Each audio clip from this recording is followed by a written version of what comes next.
welcome to this special satsang in the presence of Ma Devaki ji. And year after year, we are waiting for this moment of grace. So it's a special day. It's an immense honor and joy to be again after 2 years with Ma Devaki ji. And Mataji told me just now that this is the first time that a group is authorized to gather together for satsang for the last 2 years. So year after year I ask Mataji to speak about Advaita seen in the tradition of Bhakti, so Advaita Bhakti. And this year Mataji said I would prefer to give some outlines about the teachings of Yogi Ramsuratkumar ji, and after that you may be free to ask questions. So we'll have a question and answer session. So deep gratitude, Mataji, for your time, your energy, for your invitation, and for the time we are together with tea. Thank you so much.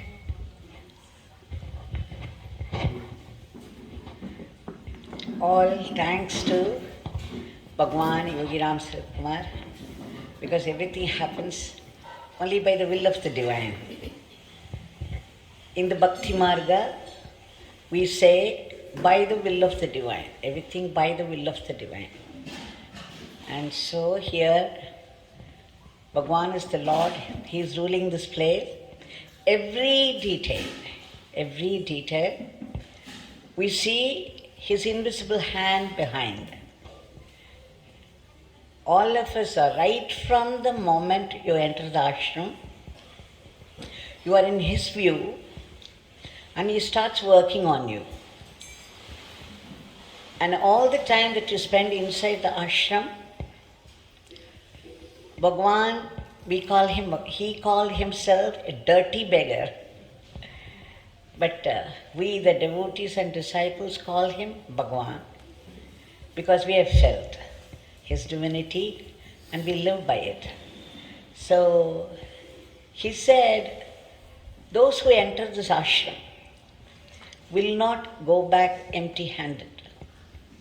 That every minute that His Supreme Father's blessings are pouring, this is the word he used, pouring like rain, whether people are aware of it or not. He said this is satyam, meaning this is the truth. So right from the moment you all entered the ashram up till now and until you spend here, you are getting drenched in the shower of His blessings. And when you go away from here, each one will be carrying a huge bag full of blessings, which will come with you a long way in life. You may not associate it with Yogi Ramsuratkumar, but help would come, guidance would come, protection would come unexpectedly. And I can tell you, it's from him. You need not associate it because it's all one divine anyway. But he always packed people with his blessings. And so you see now, to be in a place like Tiruvannamalai itself is a great, great, great blessing.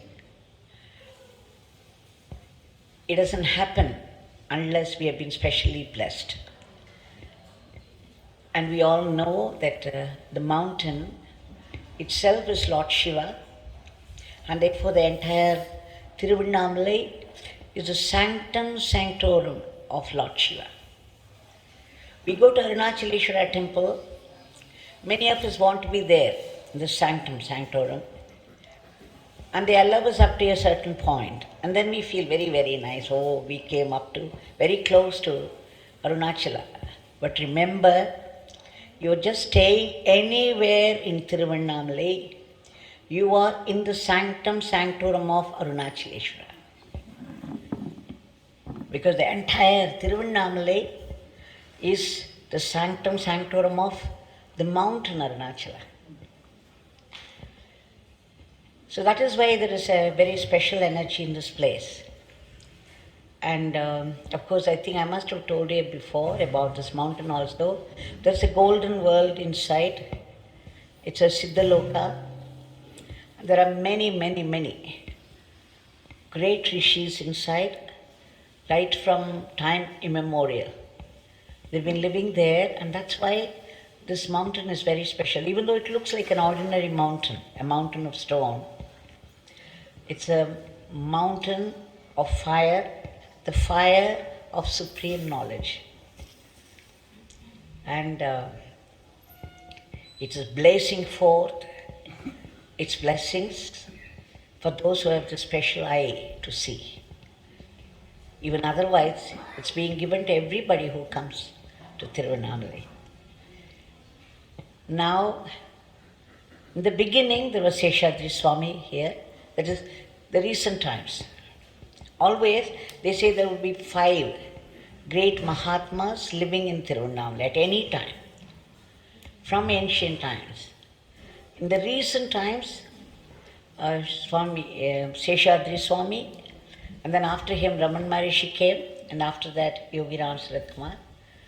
And I heard some time back one of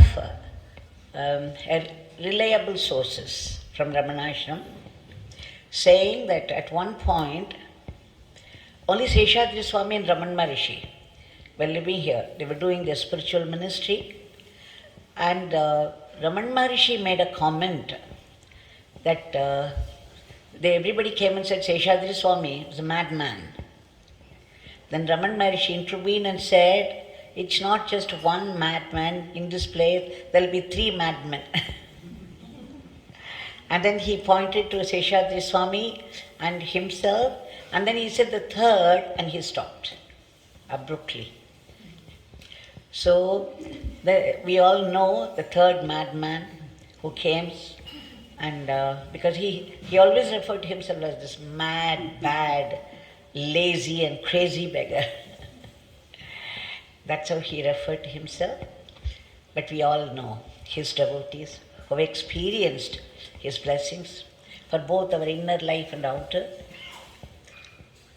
is Bhagwan. And it's by his name that we all live. We breathe and live. Now, who is this Yogi Ramsuratkumar? He is from the north. See, there's near Varanasi, there's a village called Nardara on the banks of the river. And he studied there. It's only when he felt an irresistible call, he came to the south. He came to Sri Aurobindo first. And before that, there was one Kapadia Baba, who was the mentor, the earliest mentor of Yogi Ramsuratkumar. And I believe whenever he visited, Kapadia Baba visited the ashram, the Nardara village, all the youngsters would be frightened and they would all run away from the place. But this young Ramsuratkumar was fascinated by him. He would go and sit at his feet and then seek his blessings. And this Kapadia Baba was shaping him the early years. He instructed him to go to Kashi, where the Manikarnika Ghat, where they were burning the bodies. Swami had a huge experience. He was only 16 at that time.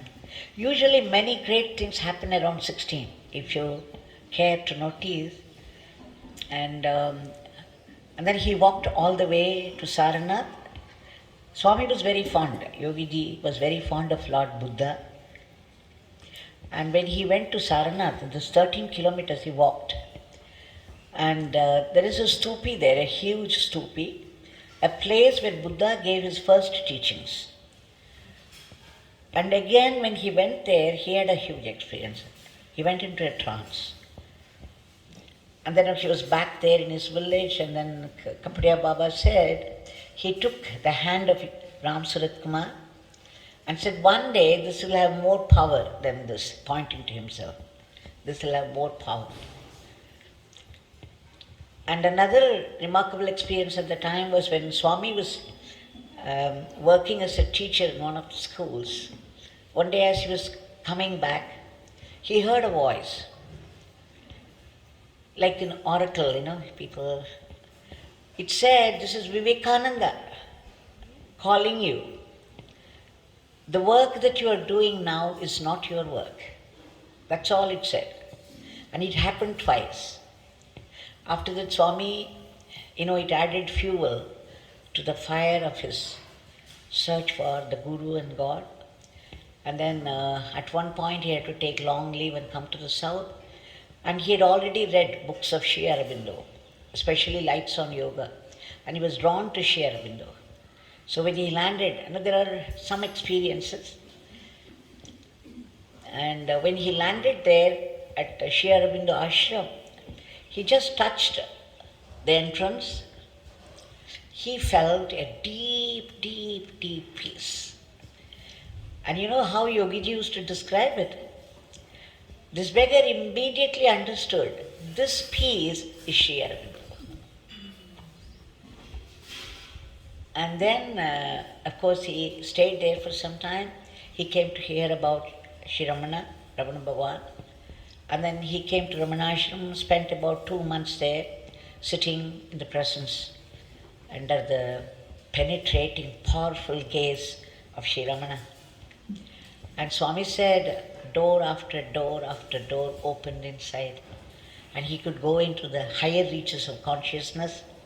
But yet, the final experience was elusive. In India, in Hinduism, we say, life is destined. It is destiny. And everybody's life is already a finished movie. Meaning, even as we are born into the world, we come with a blueprint of our life. Everything, every moment, every event that is to happen is preordained. That is why the astrologers tell you, predict you. You say that such and such things will happen at such and such age and all that. So everything is destined. In fact, I read in one of the books of Ramana Bhagwan, it says even the movement of the little finger is preordained. It's a finished movie. It's mere unfoldment of what is already written in the card. So now, he came to, why I'm saying, even though he sat before Raman Maharishi, and as he explained, door after door, screen after screen opened, and he could go into higher reaches, yet the final experience, he had to wait for Papa Ramdas. Because the Guru is also preordained. And so there he came to hear about Papa Ramdas, and there was an urge immediately. And then he went there, and Papa was, of course, welcomed him so beautifully, like a father would wait for a long lost son. And he was very, very nice, and he also initiated him into Om Shri Ram, Jai Ram, Jai Jai Ram. This is very important. Swami said later on, many years later, when he explained to me, described it to me, he said, this beggar was with a crowd and he saw Papa initiating some lady devotee, and there was a sudden urge to be initiated. And this beggar went straight to Papa Ramdas and said, I would like to be initiated. Papa turned his face away for a second, and then he turned again with a smile and said, okay, you sit down. Then and there, he spoke this mantra, Om Shri Ram, Jai Ram, Jai Jai Ram, 3 times, made him repeat. This is Ramanama. And then the Guru, Papa Ramdas, said, you chant this mantra all the 24 hours of the day. Now why I mention this, Bhagwan said, my Guru not only gave me Nama, he also gave me Ramabhana. Ramanama, Ramabhana, the instruction, the words of the Guru. Very, very important for the disciple. and you have to follow it unquestioningly. You have to trust in the wisdom of the Guru and follow his instructions to the letter. And she said the words of Papa Ramdas, the instruction, went into this beggar like a dagger and triggered something, and this beggar could not help chanting. As he climbed up a hill nearby, found something like a cave, again he said something that would be very useful to the sadhaks. Years later, when he described it to me, he said, after Ramdas gave me this instruction, this beggar was trying and trying and trying. He said it 3 times, and then aside, he said, Devaki, this trying is tapas. He said not that this beggar could do it all the 24 hours, but this beggar was trying. He was trying and trying and trying for 6 days and 6 nights.